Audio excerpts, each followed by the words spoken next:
Hello everyone, welcome to physics. This year we are going to do several labs, we're going to do a lot of cool activities, and we're going to have to be able to measure and label these measurements appropriately. And to do that we use the SI units, the International System of Units. That's to help with communication. A bunch of scientists got together and agreed, yeah, these are the units we're all going to use so we all know what we're talking about. In physics, there's really three fundamental units that we're going to use over and over and over again. They all measure different things. Okay, mass, which is how much matter is in an object, has units of kilograms or grams, but we use kilograms, kg, kilogram, 1,000 grams. It tells us how much matter is in an object, how much stuff is there. It is not a measure of weight. It really is a measure of how much matter is present.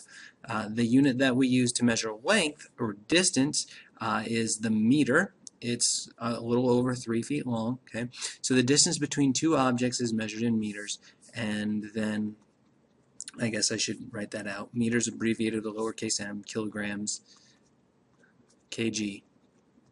The last unit that we use a lot of is the unit for time, the length of time that occurs between the start and end of something.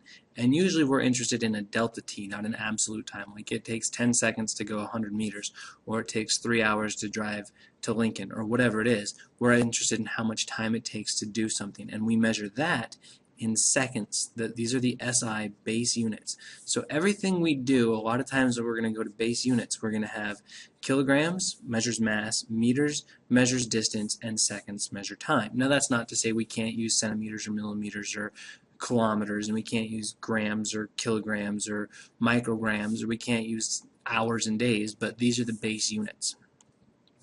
Now, we take those base units and we combine them to make other units. So the base units are single, kilograms, meters, seconds. Derived units are combinations of base units. Like right here this says meters per second. So it shows me how two units are related. So speed, which we get by taking how far somebody went, or their change in position measured in meters divided by how long it took, or their change in time, that's meters per second. The amount of force that acts on an object is interesting. It's got a lot of units in there. It's a kilogram meter per second per second. So there's 4 units combined to describe force, or how strong a push or pull is on something. And this is a derived unit. This one actually has its own special name. We call it a Newton, but it is actually a kilogram meter per second per second. So when we start measuring things that are more than just how far, we want to compare how far to how long it took. We're measuring speed, then we have derived units. When we have measurements, a measurement always includes a number and a unit. It tells us how much of something, and the unit tells us what that something is. We have to be careful. We can add and subtract, but then they have to be the same. The units have to match, right? I can add 2 meters plus 4 meters, and I get 6 meters. Okay? I cannot add 2 meters plus 2 centimeters. Even though they both measure distance, so this is actually something that makes sense to do. If I walk 2 meters and then 2 more centimeters, how far have I gone?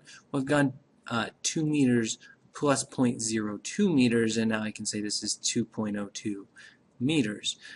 But I can't just add 2 meters plus 2 centimeters and get 4 meters. That's incorrect. The other thing you have to pay attention to is sometimes you can't add them because they don't even measure the same thing.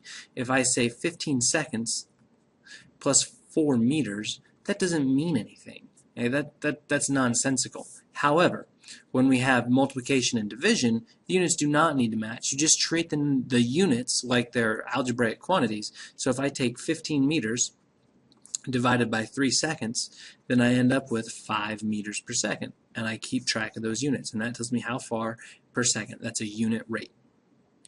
The other thing that sometimes happens is we want to measure area. So if we had a square or rectangle, and this was 4 meters, and this was 6 meters, then we would say 6 meters times 4 meters gets me its area, 24 square meters. I took meters times meters, and I got square meters, and that tells me area. And those units happen to match. Remember last time I had kilogram meter per second, and that unit actually makes sense because a meter per second tells me speed. If I divide that by time again, it tells me acceleration, and if I multiply it by mass, it tells me force. So none of those units match, but we can combine them with multiplication and division.